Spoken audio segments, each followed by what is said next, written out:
Their competition is zero. They're just out drinking, watching sports, distracting themselves on TikTok. They're losers. All you have to do is focus on yourself. Focus on yourself, you're gonna win.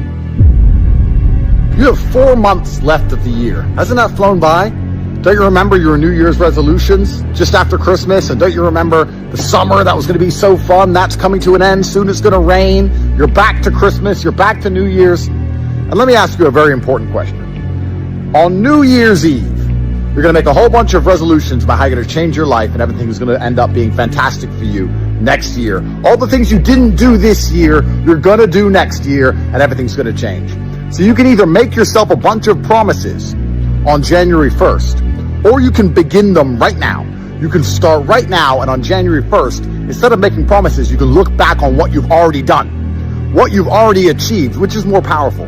Is it more powerful for you to look back and say, wow, in those 4 months, I saw that video from Andrew, I made all my resolutions, and I got them all done, and now everybody else is making their resolutions, and I'm 4 months ahead, and I've got a huge head start, and I'm going to go into this year as a winner? Or you're going to sit around, depressed that summer is over, waste some more time, waiting for a date on the calendar to then finally knuckle down and dedicate yourself. People think that the Matrix traps you with comfort, and perhaps this is partially true. But really, the Matrix traps people with demoralization. The reason you don't try harder is because you don't believe you can get any more. You don't believe you can escape. Once you're convinced that there is no way out of the jail, you find a lot of comfort in the jail. Only when you truly believe that you can have millions of dollars, anything you've ever wanted, go anywhere you want, drive any car you want, marry any woman you want, when you truly believe it, that's when you see the jail around you and feel confined and trapped. But when you don't believe you can ever have those things, you actually become very grateful for your meager circumstance. It's like if you don't ever believe you can get to the feast, if you don't ever believe you can get to the buffet, you're very grateful for the gruel, which is being served up each morning. So comfort, although it does trap people, isn't actually the reason people are trapped. People are finding comfort in the prison, and they're trapped in the prison in the first place because they're demoralized and they don't believe there's a way out. One of my favorite things to do is ask a loser why they lost. And they never say it's them. It's never anything to do with them. It's never their own decisions. It's never the position they put themselves in. It was some outside force. It just happened. But even if it rains, it's still your fault that you went outside. Even if it rains, it's still your fault you didn't check the weather forecast. Even if it rains, it's still your fault you didn't bring an umbrella. It's still your fault you couldn't run from the rain because you weren't fit enough to run a marathon in suit shoes at random. It's all your fault. You have a part to play in every single situation and every single scenario. But every time I ask a loser why they lost, it never seems to be their fault. I believe 99.9% of the people I've interacted with in my life are lazy. And when I say lazy, I mean it in the genuine term of the word. They're lazy. They think that they come up with work-life balance, and well, there's no point working if you don't enjoy yourself and all this other shit, and they remain lazy. And the problem is that the world we live in is player versus player. Yeah. Now, I would like to believe in a world where you don't have to wake up and think about the money, where you don't have to wake up and think about the bag. You don't have to wake up and think, how do I get paid? Where instead you could wake up and think, I want to enjoy my time, I want to spend time with my family, etc., etc. But the problem is it's player versus player. There are people like me. There are sharks in the ocean. If you want to stay a fish, you can lose. There are people like me who wake up and think, okay, I want more. Don't give it. I already have everything I could ever think of. I already have enough money to buy everything I could ever dream of. I can't even think of anything on the planet I want. Don't care. I want more so I can take it from others. There are people like me that exist, and you have to compete against people like me. It's player versus player. So when I say lazy, my entire life is work. And when I say that, people think that's depressing. No, it's not. It's not depressing. I love it. Every single thing I do is work. When I go to the gym, it's so I'm in fantastic shape, so I can call everyone a brokey, and they don't want to come up to me on the street because they know I'll f them up. Work. When I come here and do a podcast and have a nice conversation with you gentlemen, work. I'm making money in between, work. Life is work. Existence is work. If I'm awake, I'm working. Every single thing I do is conscious. It's all done on purpose. If there was golden treasure in the middle of a busy street in New York, how long would it take to be discovered? Seconds? How long would it take until it is gone? Maybe a minute at most. So where is treasure found? Treasure is found because it's buried, because it is difficult to access, and nobody else can find it before you do. The difficulty is the only reason you stand a chance to get the treasure. If there was no difficulty, you stand zero chance of ever seeing this treasure and getting your hands on it because someone else would have already done it. Easy things are already gone. Everything you want lies behind difficulty. So it is extremely ungrateful for you to dislike difficult things and dislike difficulty when difficulty is the only thing that has protected the thing you want from everything else. Difficulty safeguarded the thing you want from all the other people who were trying to take it from you. Difficulty was a night watchman that did you a favor and stopped others from getting hold of all the things of value. And then you complain that it's difficult? Do you believe in that? Work smarter, not harder? I believe in both. Yeah. But there's a time when it comes to work smart. And most people are trying to do the smart work before they do the hard work.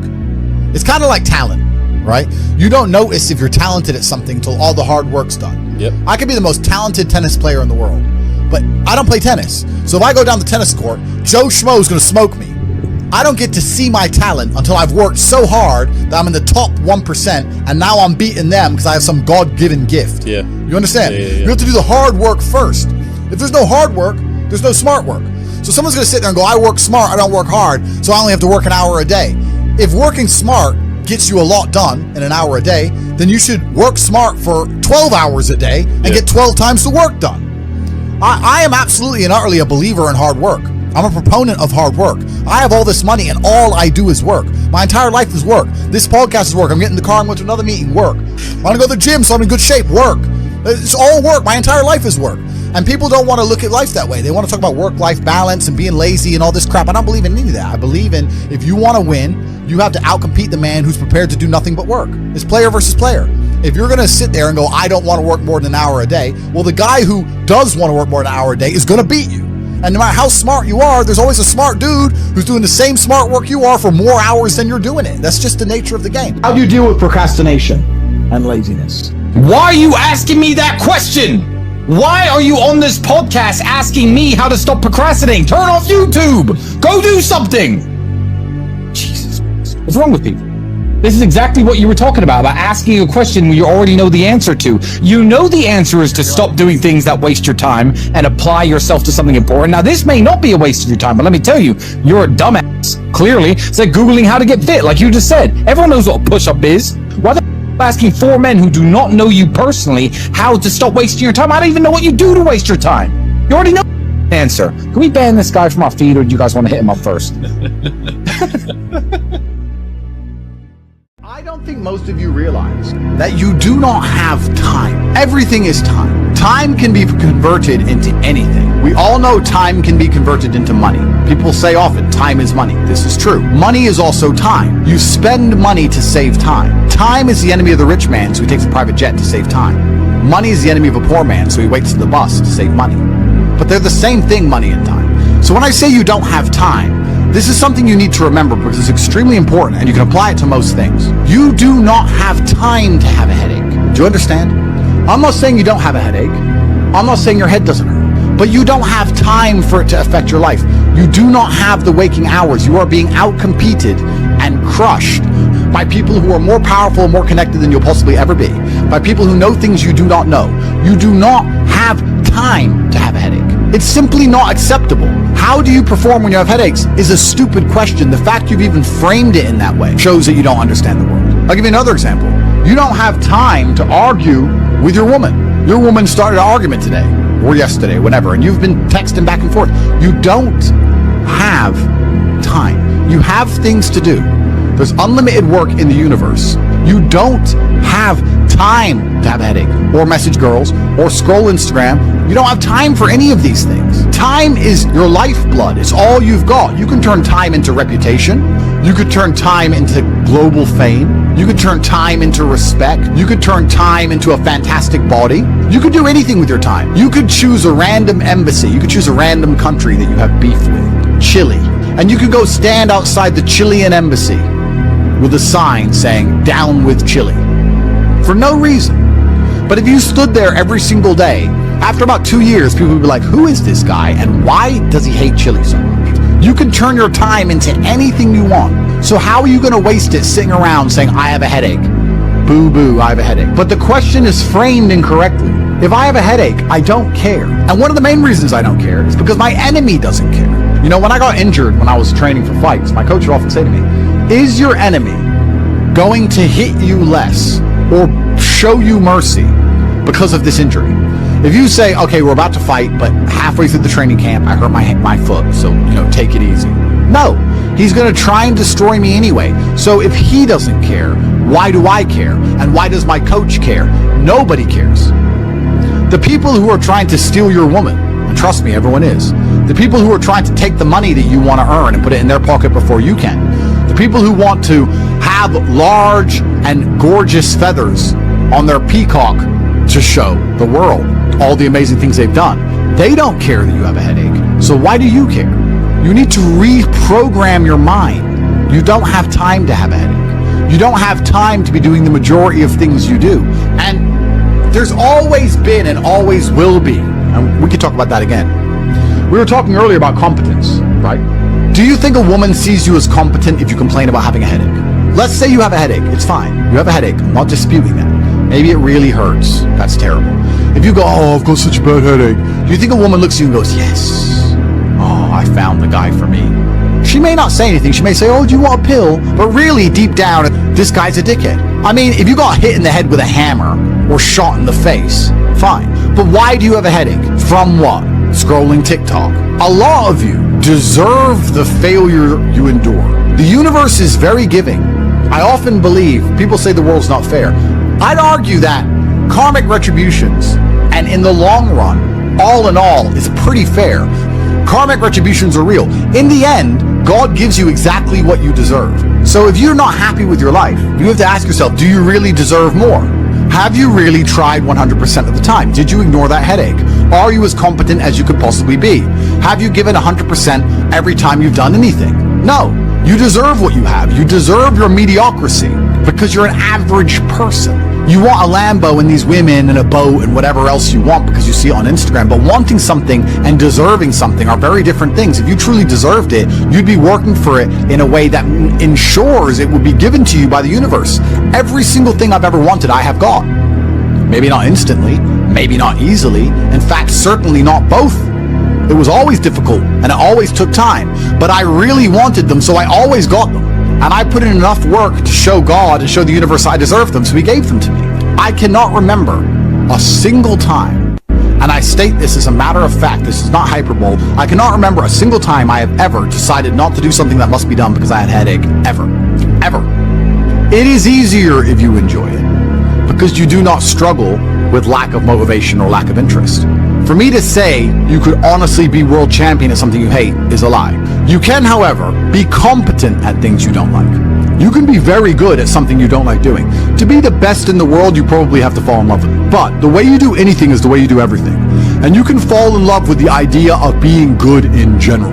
So anything I do, I don't want to be bad at. I either don't do it or I try my very best all the time to become extremely good at it. I don't see the point in doing anything and being mediocre or being bad at it. What's the point? If I'm going to speak on podcasts, I want to be good at it. Anything I'm going to do, I want to be good at. Now, you should have enough respect for yourself that you're prepared to always put in the effort to give your best 100% because it is a habit.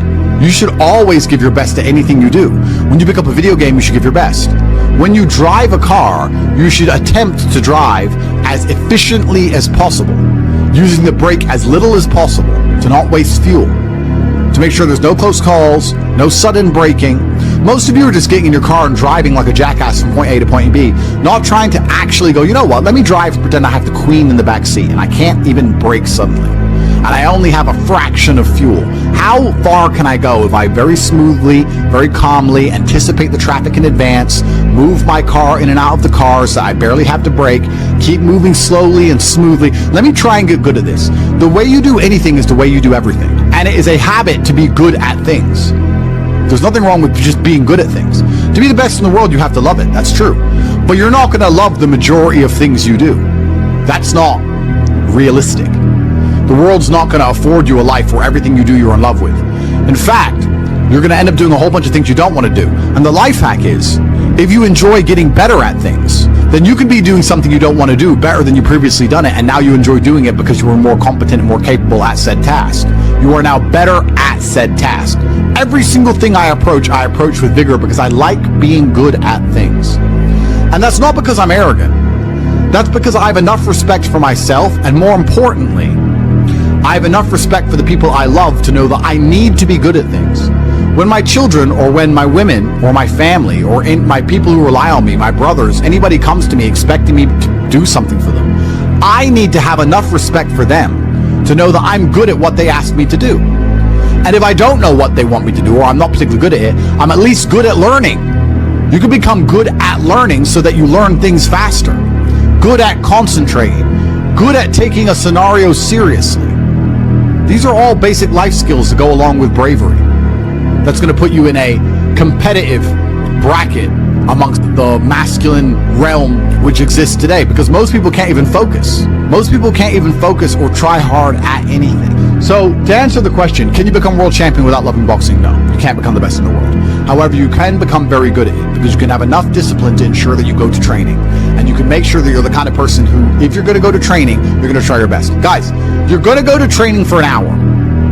Whether you try hard or don't try hard, you're going to spend an hour in the boxing gym. There is no reason to not try. That is a learned habit. And what you often find with people who need to be motivated into things, because they're not disciplined enough to do things and not disciplined enough to do things properly, they'll go and say, I went to boxing training, as if that's all that it's about. It's not about going to the training. It's about trying hard in the training. It's about giving it your all. It's about dedicating yourself. You're going to give an hour up anyway. There's no reason to not try. Most people go through their entire adult life without trying 100% hardly ever. Think about it. Even when you go to the gym, you don't try 100%. You try 60%, 70%. You don't try 100% at home. What do you try 100% with? Do you really try 100% with work? Are you really moving that mouse as quickly as you possibly can? No, you're not trying. So you have people who have gone through life and are going through life without even giving 100% of what they've got ever. And it's interesting because we're entering the most competitive period of human history. So you need to get very good at everything you do, all of the time. You'll learn a lot of lessons about psychology in the boxing room. Now, they're not related, technically. One's exercise, one's the psychology of people. But you'll learn in the fight ring, you'll learn that you're not tired when you're winning. You're tired when you're losing. That once you start to win, you get to find unlimited energy from the universe from somewhere, and you just continue to push forward, no matter how hard it is. Winning is easy. It's trying to turn it around when you're losing that is difficult.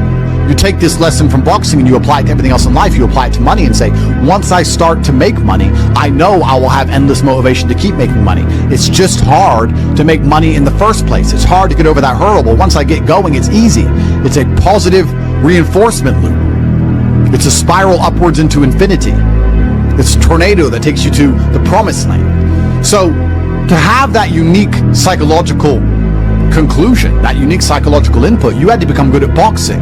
So it's very important that you're good at everything you do, all of the time. Don't do it if you're not going to try. But you don't want people to learn bad habits. But it's a bad habit to coast. It's a bad habit to spend time and waste it. It's a bad habit to go, I tried, I went, I didn't give it my all, but at least I went. You see this kind of cope online all the time. Yeah, at least I went. It's going that matters. That's not true. It's trying that matters. So you see this kind of cope. Yeah, well, I didn't feel like going to the gym, but I went and just had a light session. Why? You went anyway, so why did you have a light session? If you're gonna go, do it. If you're gonna do it right. There's no point in half doing anything. You may as well have not done it at all. So this idea you can coast through things, this idea you can lazily try or pretend to try or just showing up counts, I dispute all of that absolutely. You give 100% of your heart, soul, and vigor to anything you do, and it becomes a habit so that it's all you know how to do. Before you know it, you're driving a car trying to do it as well as possible. And you're having a conversation trying to be as clear and compendious and concise as possible. And you're trying to make money as much as possible, as efficiently as possible. And you're trying to educate your children as well as possible. You're trying to protect your family as much as possible. You're trying to get as strong as possible. Because all you know is maximum limits. That's all you've ever done. You've never done any of this, that garbage can go out the window. So You need to get good at getting good at things, and you need to get good at trying 100% at all things, whether you like them or not, and this will give you a base level of competency in all realms, even if you're not in love with said task. Success is like being pregnant. Everyone says congratulations, but nobody knows how many times you get fucked. Absolutely. But that's the beauty of success, right? Because all the times you get fucked teach you the lessons you need to be successful in the first place. You would never be successful without getting screwed over. And also, you wouldn't be happy with your success without getting screwed over. The reason you appreciate that woman who's so good to you, who you trust with all your heart, who's loyal to you, is because that other woman cheated on you. If you had never seen a terrible, narcissistic, cheating woman, you wouldn't appreciate a good, kind-hearted one. There is no light without dark. So it's very important that you go through these bad things, one, to learn lessons, but two, to learn gratitude and appreciation for things once you have them. It's extremely important. Every time something bad happens to you, you need to say thank you to God. Thank you, God, for giving me this difficult time, for me to learn lessons, and for me to have more appreciation for my fantastic life in the future. That's how you should approach life. And especially success is exactly the same way. The lessons you'll learn failing along the way will ensure that when you get to the top, you can keep it. It's difficult to think of a scenario where being brave would be a negative mindset for you to be able to tap into, because bravery affords new options you haven't previously considered. If you're a coward, you don't have certain options on the chessboard because you simply don't have the bravery to make X moves. But if you are brave, you can analyze these moves. So you have a whole bunch of moves that most people don't have. Most people do not have the bravery to consider alternate paths. You need to be able to look at the chess moves that most people will not be prepared to make, and most people live very afraid. So bravery is an extremely important skill to hone. It's something you should practice. You should often sit and think, what would be the bravest decision I could make in this scenario? What would be the bravest one I could possibly make? And consider it. I'm not saying do it, but you should get in the mental model of considering it. Because quite often when you're a coward, brave decisions don't even cross your mind, ever. They don't even cross your psyche. They're not even something that's interesting to you. You haven't trained your mind to consider them. So you need to train your mind to consider bravery, because bravery is something that is going to universally apply throughout your life. It doesn't matter if you're rich, it doesn't matter if you're poor, it doesn't matter if you're in Thailand, it doesn't matter if you're in Peru. Having the option to be extremely brave and consider the options which are afforded only to a brave person is going to be something which is always going to benefit you. So it's very important that you consider and think about bravery as a whole, something I want you to hone. This life is sales. Convincing a woman to love you is sales. Work is sales. Life is sales. So fantastic thing to learn. Boxing, once again, fantastic thing to learn. It's very good. Your body and mind are connected. You cannot have a strong mind without having a strong body. Fantastic. Who should you be before you become rich? Well, money is an amplifier. Money's not going to change who you are. It's going to amplify who you are. If you're a good person, it'll make you a very good person. If you're a bad person, it'll make you a very bad person. If you're a weak person, it'll make you very weak and cowardly and scared. If you're a strong person, it'll make you very brave. Money amplifies. So you actually kind of have to hope that you don't get rich too early before you've struggled enough, because men are built on the back of struggle. You have to go through pain and terrible things as a man and struggle constantly to be a good man. No man who has not struggled is a good man or good at being a man. But don't worry, I think God has a plan for you. You should be trying your absolute best to get rich all of the time. You should be struggling and working as hard as possible. And all of those lessons that will come with all the suffering and the difficulty will be amplified by the time you're a multimillionaire and you become the best version of yourself. That's how you become a top G. Wake up every day and be prepared to give 100% focus to all of the things you do. That's all you have to worry about. It's kind of like, if you worry about the work, the results come. The results are easy. Guys, money is easy. Money is easy. Women are easy. The life you want is easy. All you have to do is fall in love with the work. If you fall in love with the work, fall in love with being good at doing your work, getting it done, never missing a day. Because the easiest way to make sure you never miss a lucky day is to try every single day. Lucky days exist, and you're never going to know if you have a lucky day or not unless you try every single day. Then you're never going to miss any lucky days, and you're going to pull it off, and you're going to realize it wasn't actually that difficult. All it took was consistency and constant effort, never being lazy and doing everything I'm supposed to do properly. When you tolerate something, you're admitting you deserve it. You're going to get exactly what you deserve in life, from women, from masculine friendship, financially, respect on the street, luck. You get the luck you deserve. If you try your very best in all things, and you pray, and you're really thankful to God, and you say thank you all the time, you start to become very lucky. Lucky things start to happen. You get the luck you deserve when you try. It's truly remarkable. When a woman looks at you and goes, he can do anything he says he's going to do, that's when you become instantly attractive. Competence is extremely important. That's the masculine world. And peacocking built this world. Don't let losers and brokies sit and say to you, oh, all our graves are the same, it doesn't matter. No, it does matter. You were not born to suffer and die without being remembered or leaving a mark on this planet. You weren't born for that. You were born to do something great and to be remembered. You were born to leave offspring which are so fantastic, raised in your image, that you, by proxy, are discussed into eternity. Your bloodline becomes synonymous with competence and capability. That's why you were born. The reason the male peacock shows its feathers is to say, look what I have. There is nothing wrong with that. That's what built the modern world. All of the explorers who risked their lives on the 7 seas did it to say, look what I did. The most beautiful buildings around you, the cathedrals, all these things that were built by men saying, look what we have done. We have done something other people cannot do.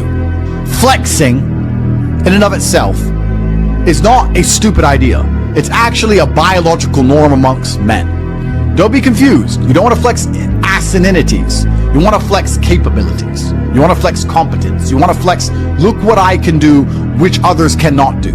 And respect often lies on the other side of fear. If there's a decision that everybody's afraid to do, but you do it, that is what's going to get you respected by your peers. But masculine brotherhood has been the basis of keeping you accountable. It's very easy for you to become the best version of yourself if all the men around you are pushing you all of the time.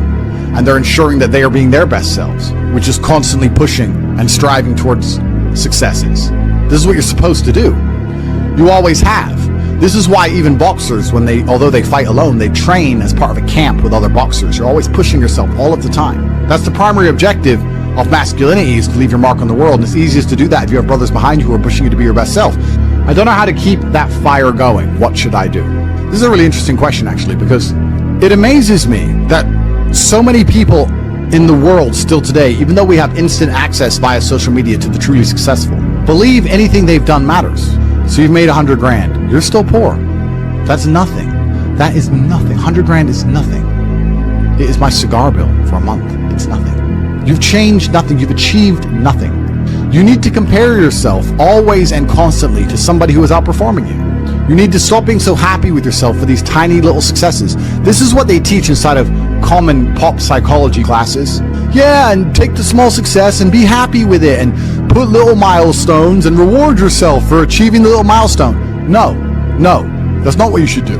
The point is, the fact you can have a little tiny success and quit shows that there's something wrong with your mentality and your firmware in the first place. You don't know what success is. I don't consider myself successful. So how can you consider yourself successful enough to not work? All I do is work. I work 7 days a week, 18 hours a day, every single day, never missed a day, headache or not, ever. So I don't understand this mindset. And you see a lot of people do it, right? They'll say, oh yeah, I had a really great week and I made some money and now I'm in Costa Rica. You're never going to win that way. People often say to the extremely wealthy people, why do you work all the time? All you do is work. If I was as rich as you, I'd just go on holidays. Not understanding that the kind of person who goes on holidays when they have money is not the kind of person who becomes truly rich. The kind of people who become truly rich are the people who work every day no matter what. Which is why all of the people who are truly rich are workaholics, because it's the only way to really get there. You can get to a certain point once you're a trillionaire, you're Jeff Bezos or whatever, that you can take some days off. I'm not saying that, but the point I'm making is you need to fall in love with being happy with yourself for how hard you've dedicated yourself to a task. That needs to be more satisfying to you than relaxing. Relaxing is probably the most boring thing you can possibly say for me to do. Say, Andrew, do you want to go relax? I say, what do I do, stare at a wall? That sounds terrible. Nothing is worse than relaxing. I don't want to relax. I want to work. That's all I want to do is work. Because if I work and I achieve things, I feel good inside. I got something done. I feel good. I feel happy. If I just relax, nothing's been achieved, so I don't see the point of it. It doesn't even relax me. In fact, it makes me very anxious. So then I feel more stressed than if I was just doing the work in the first place, which is why relaxing is impossible for me. And he said, well, it sounds like you have an anxiety disorder. If it's a disorder that allows me to constantly work all of the time and never be happy unless all of my work is complete, thank God I have it, because if I didn't have this disorder, I'd be a normal jackass like you. Guys, time is running out for a chance to win. It truly is. You guys are truly running out of time. It's very important that you get your act together quickly. So if you want to call it anxiety disorder, then get one. Don't be talking about headaches. Don't be talking about working. Don't be arguing with women. You have things to do, right? It doesn't matter if you have a headache or not. You must work. Anxiety sounds like free energy. Could give me more. Absolutely. Anxiety is exactly that. It's free energy. Nervousness is free energy. The inability to rest or relax or sleep is free energy. You just have to have the discipline to direct it in the correct directions. You need to sit at home and feel this fire inside of you because you do not have all of the money you want, all of the respect you want, and your name has not been echoed into eternity. You're not etched into the halls of history. You need to take all of that fire inside of you and all of that anger and direct it at one task. And you need to try your absolute best to ensure you succeed in that task. It's down to you. I can't drag you across the finish line. I can only show you where the race is and try and hype you up before you run. I can take you to the start line. I can tell you you can do it. I can tell you how fantastic it is when the race is over. I can tell you it is worth it, but you have to be the one to run the race. I can't carry you. If you're going to ask me stupid questions about headaches, you're never going to make it. There's going to be a huge contingent of the populace that never make it. But when you do, it is worth it because you're remembered.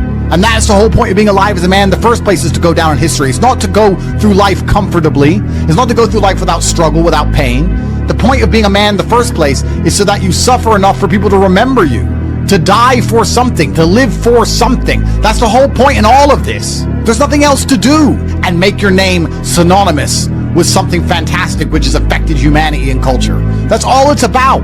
And it's very difficult to do that if you're insignificant and broke and lazy and stupid with a fucking headache.